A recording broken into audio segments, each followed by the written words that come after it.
Электронное распределение дел и материалов, поступающих в суды, аудио и видео, протоколирование судебных заседаний. Теперь этими схемами автоматизированной судебной информационной системы должен владеть каждый представитель судебной власти.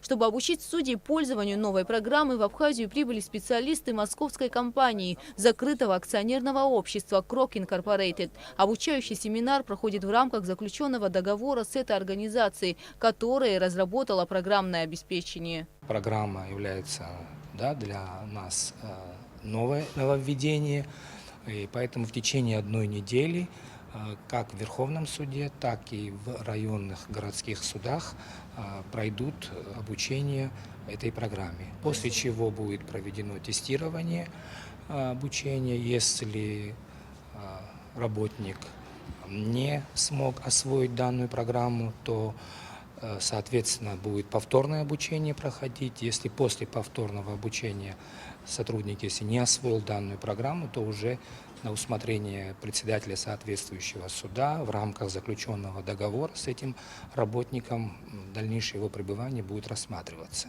Потому что знание программы, знание персонального компьютера является обязательным условием для работников аппаратов судов Республики Абхазия.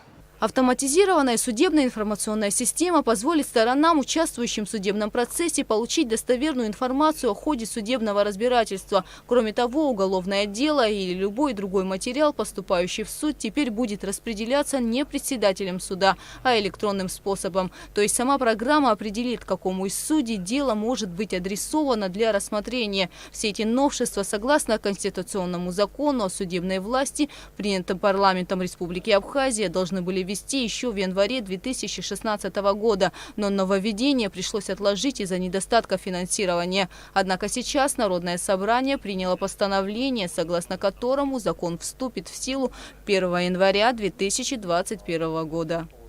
В 2017 году, после проведения мониторинга организаций, которые предоставляют услуги в данной сфере, в сфере современных коммуникаций, нами Верховным судом был заключен договор с ЗАО «Крок Инкорпорейтед». Это московская известная организация, которая предоставляет услуги в данной сфере судам Российской Федерации. И в 2017 году мы заключили договор. Представители данной организации провели обследование всех судов на территории Абхазии, насколько можно внедрить эту систему. И впоследствии была произведена оплата. Оплата была произведена в 2019 году. Оплата всего этого проекта началась с середины 2019 года. Еще одна причина, по которой откладывалось вступление в силу данного закона – неподготовленность судов для работы с автоматизированной системой. Однако, по словам Джемала Гоги, сейчас после подготовки можно утверждать, что суды Республики Абхазия смогут использовать данную программу. Оплата предоставленных услуг пока произведена на 60%.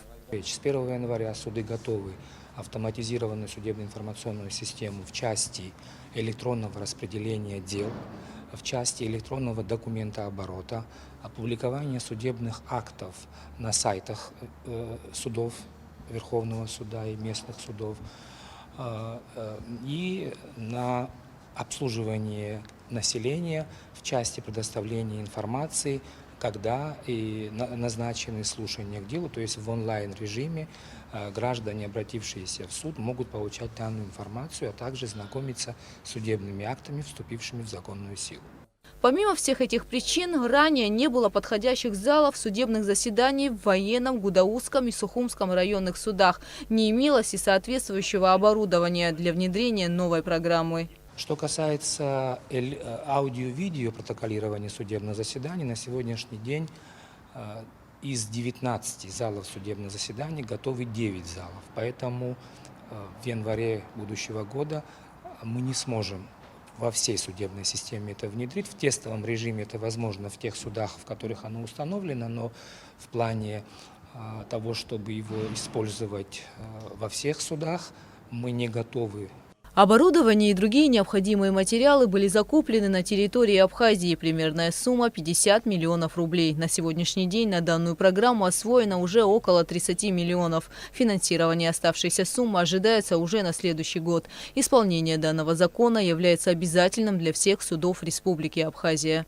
Гугут Савардания, Михаил Братухин, Абхазское телевидение.